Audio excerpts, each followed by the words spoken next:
Kirstie Alley built a career on sheer force of personality, beloved, polarizing, and impossible to ignore. Ray Liotta made danger look effortless. Every role felt like it cost him something real. Bob Marley became a global symbol so large that the complex, driven man behind the music almost disappeared inside it.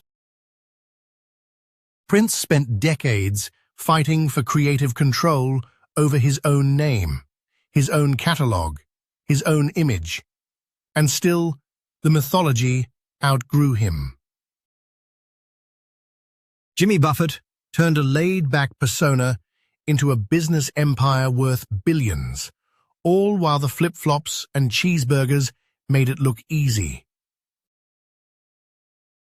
Betty White worked for more than 8 decades in an industry that rarely lets anyone stay that long.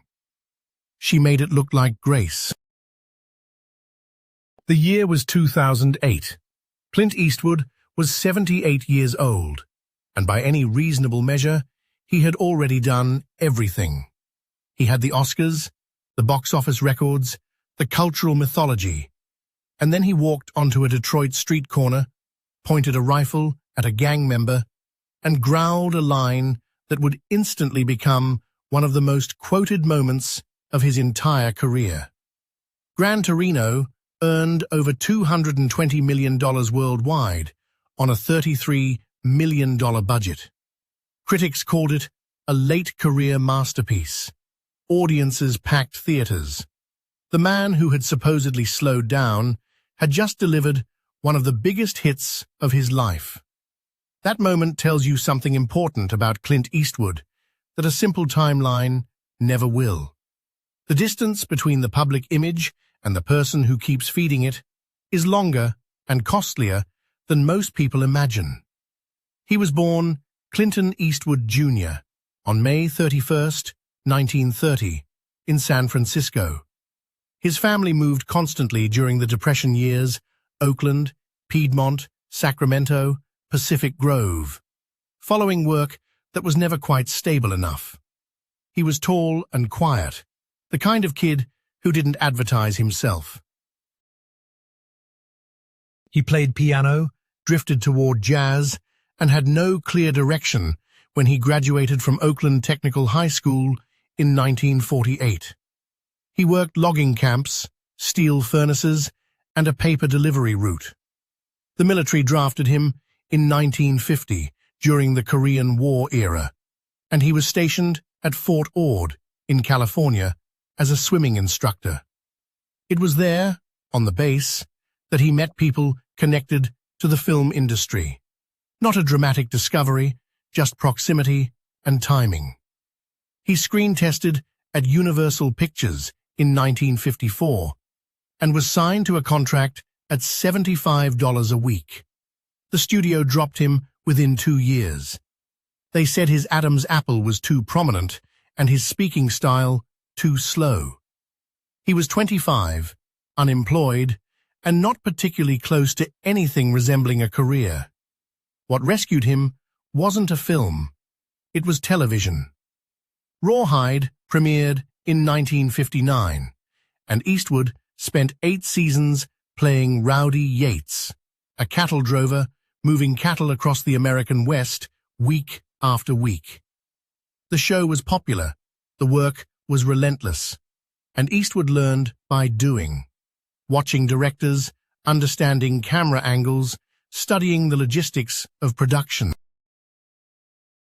He has said in interviews that those years were a film school he didn't pay for, but he also chafed against the constraints. He wanted more control, more creative authority, and the network wasn't offering any of it. The break came not from Hollywood, but from Italy.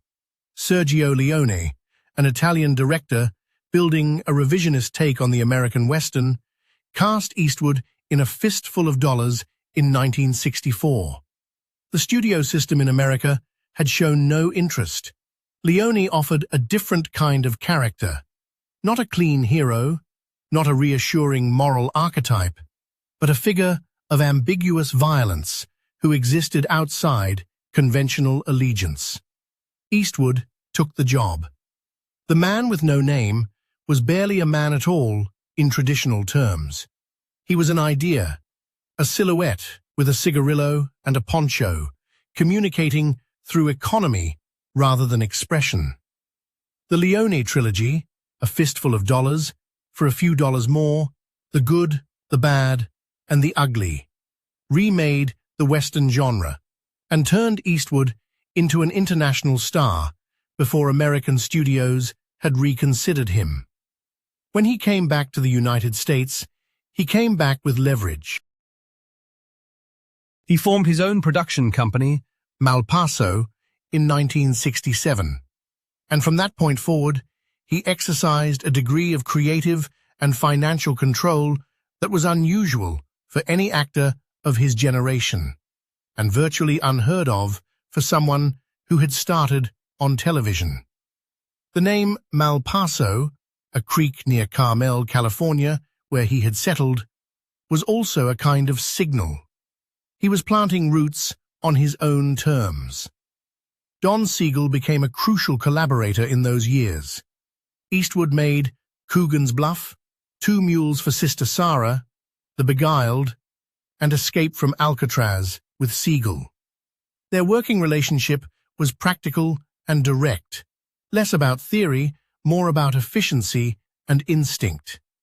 That sensibility carried directly into Eastwood's own directorial work.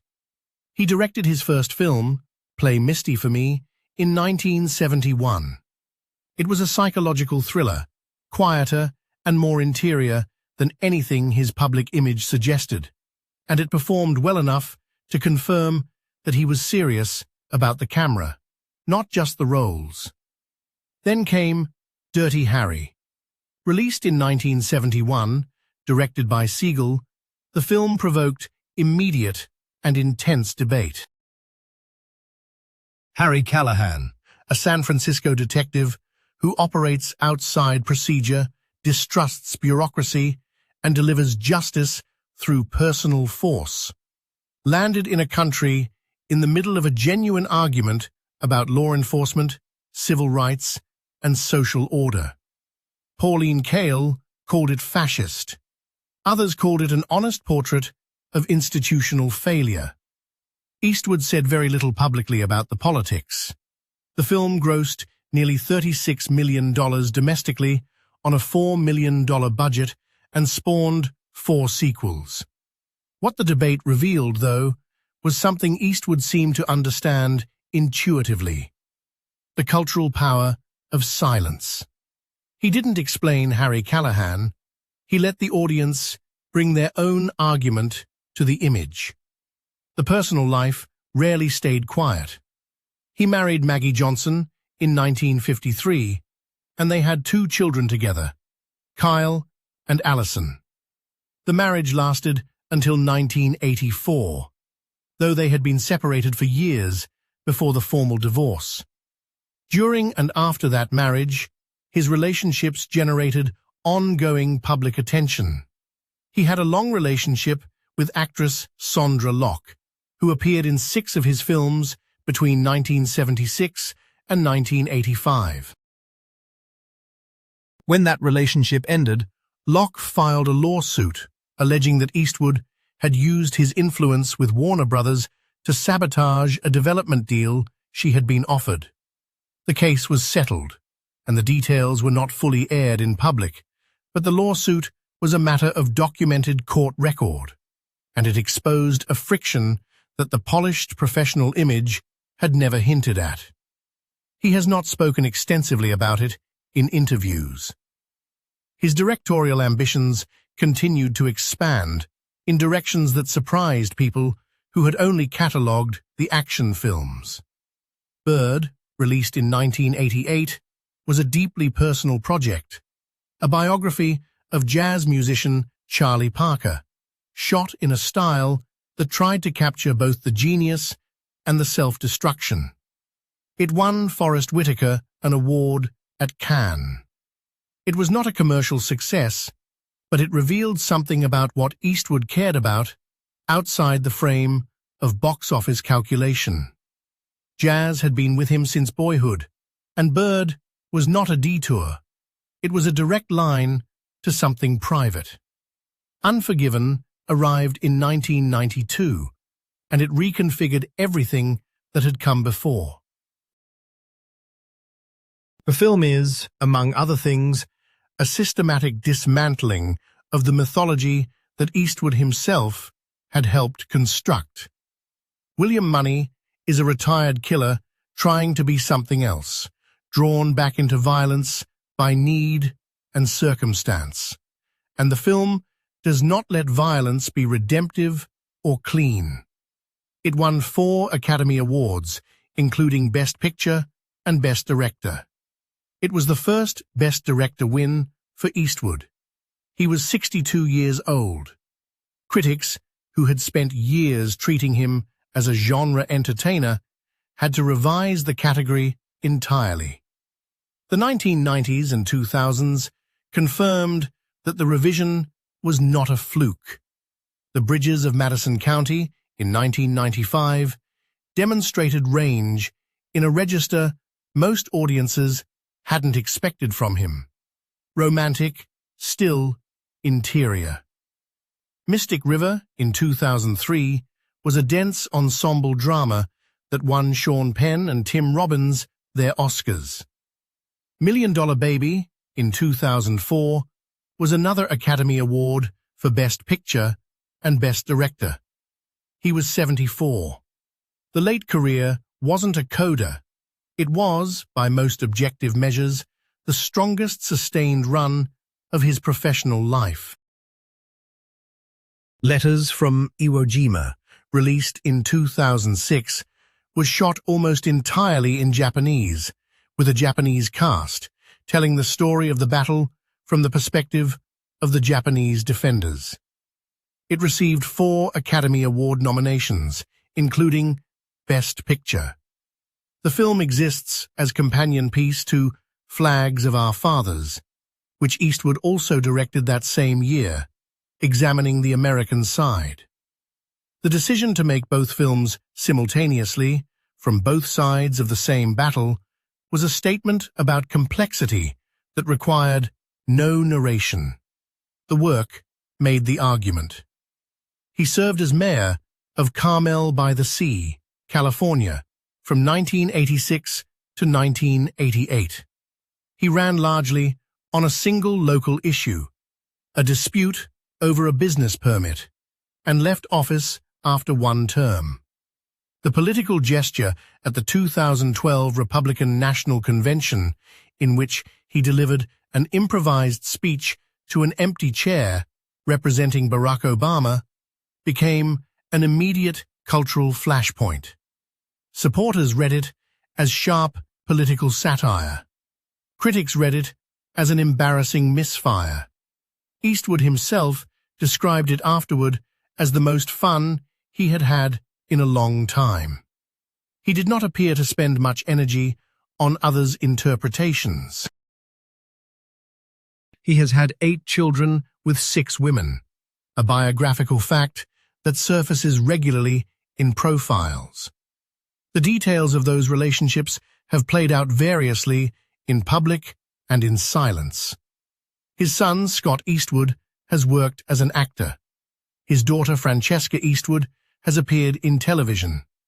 His daughter, Alison Eastwood, has worked as both an actress and a director. The family presence in the industry has been noted without particular commentary from Eastwood himself. He married Dina Ruiz in 1996. They had 1 daughter together, Morgan. They separated in 2013. He began a relationship with Christina Sandera, a restaurant hostess, and she remained a companion for years. She passed away in 2024. He has not given extensive public statements about that loss. Cry Macho, released in 2021, was directed by and starred Eastwood at age 90. It was a quiet, modest film, a road story about a man past his peak, carrying out one last obligation. Reviews were mixed, but the fact of the film itself was not. He made it during a global pandemic at 90 and released it into a landscape that had barely reopened. The impulse to keep working is itself a data point. The gap between the image and the cost has never really closed. The image is one of the most recognizable in American cultural history. The squint, the silence, the moral weight delivered with minimal vocabulary. The cost shows up in court documents, in estrangements that were never fully explained, in the distance that people who knew him have sometimes described as permanent rather than strategic. Fame of that magnitude tends to calcify whatever posture the person used to survive their most exposed years. For Eastwood, that posture was control of the frame, of the set, of the story being told. What the filmography shows, underneath the mythology, is a person who kept revising his own image before anyone else could fix it permanently. The man with no name became the director who made Bird. The star of Dirty Harry became the filmmaker who questioned Dirty Harry's entire moral premise in Unforgiven. The man who made his name in westerns and action films spent the last 2 decades of his career making intimate, complex, formally restrained pictures that had almost nothing to do with the archetype that made him famous. He is still here, still working by most recent accounts. Still living in Carmel, still controlling the frame wherever he can. The legend is real, and so is everything it cost to build it. Whether the balance sheet closes in his favor depends entirely on who is doing the accounting. And Clint Eastwood has never shown much interest in handing that job to anyone else.